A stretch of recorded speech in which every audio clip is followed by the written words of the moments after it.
आज से हम इकाई 3 चालू कर रहे हैं।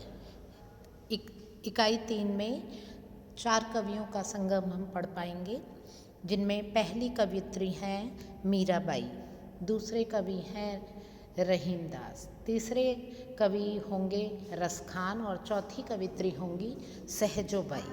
तो लीजिए, प्रस्तुत है मीराबाई। तो एज़ यूजुअल हम इस पहले लेक्चर में मीराबाई के जीवन वृत्त, उनकी प्रमुख रचनाएं और उनके संकलित पदों के बारे में जानकारी प्राप्त करेंगे। मीराबाई राठौड़ों की एक उपशाखा मेड़तिया वंश की थीं।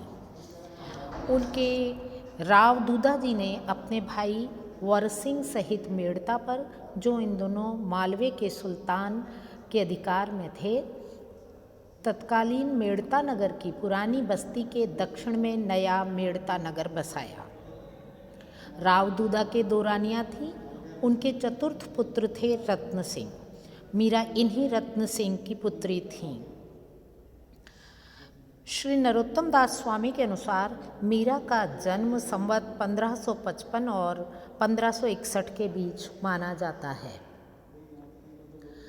डॉक्टर प्रभात के अनुसार ऐतिहासिक घटनाओं एवं साक्ष्यों के आधार पर मीरा की जन्मतिथि श्रावण सुदी 1 शुक्रवार संवत 1566 यद्यपि निर्धारित होती है, तथापि अधिकांश विद्वानों द्वारा मान्य संवत 1555 ही उनकी जन्मतिथि अत्यधिक संगत प्रतीत होती है। मीराबाई का जन्म मेड़ता परगने के बाजोली नामक गांव में हुआ था।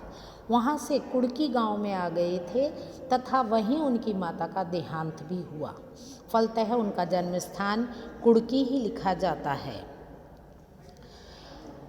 भक्त पितामह के कारण मीरा के परिवार में धार्मिक भावनाओं का प्राधान्य स्वाभाविक ही था। मीरा में भगवत प्रेम के संस्कार बचपन से ही विद्यमान थे। 18 वर्ष की आयु में मीरा विवाह की वेदी पर बैठा दी गई। संवत 1573 में उनका विवाह मेवाड़ के प्रसिद्ध वीर राणा सांगा के पुत्र भोजराज के साथ बड़े समारोह के साथ संपन्न हुआ। इस तरह मीराबाई का विवाह राणा सांगा के पुत्र भोजराज से हुआ था। यह तर्क संगत है। इसके पश्चात हम बात करेंगे उनके वैधव्य आदि के बारे में। तो विवाह के कोई 10 वर्ष बाद संवत 1583 के लगभग राणा सांगा के जीवन काल में ही उसके पति भोजराज की मृत्यु हो गई। इससे मीरा के जीवन में एक नया मोड़ आ गया।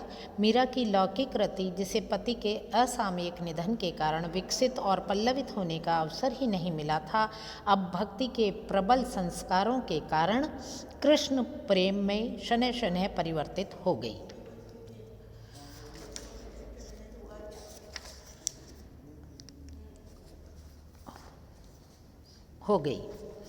समाज में विरक्त होकर साधुओं की इस तरह से असमय पति की मृत्यु के पश्चात समाज से विरक्त होकर साधुओं की संगति करना प्रारंभ कर दिया।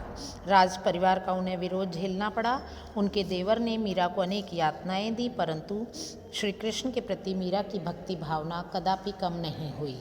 उनके चचेरे भाई जयमल ने भी उन्हें मेड़ता बुला लिया, किंतु वहाँ भी वे युद्ध के कारण टिक नहीं पाईं और पुष्कर होती हुई वृंदावन जा पहुँची, जहाँ उनकी भेंट कृष्ण भक्त जीव गोस्वामी से हुई। तत्पश्चात वे द्वारिका चली गईं और रणछोड़ जी के मंदिर में ही उन्होंने अपना शेष जीवन बिताया। उनकी प्रमुख रचनाओं की बात करें तो प्रमुख रूप से उनकी कुछ एक प्रमुख रचनाएं मानी जाती हैं, जिनमें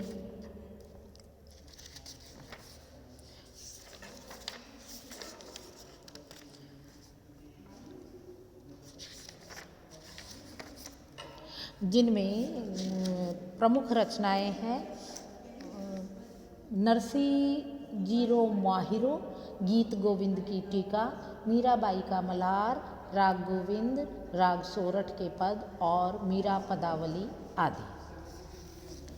मीराबाई की भक्ति माधुर्य भाव की थी। वे अपने इष्ट देव श्री कृष्ण को प्रियतम के रूप में मानती थीं। इस भाव की उपासना में, पूजा में ही रहस्य का समावेश अनिवार्य सा हो गया।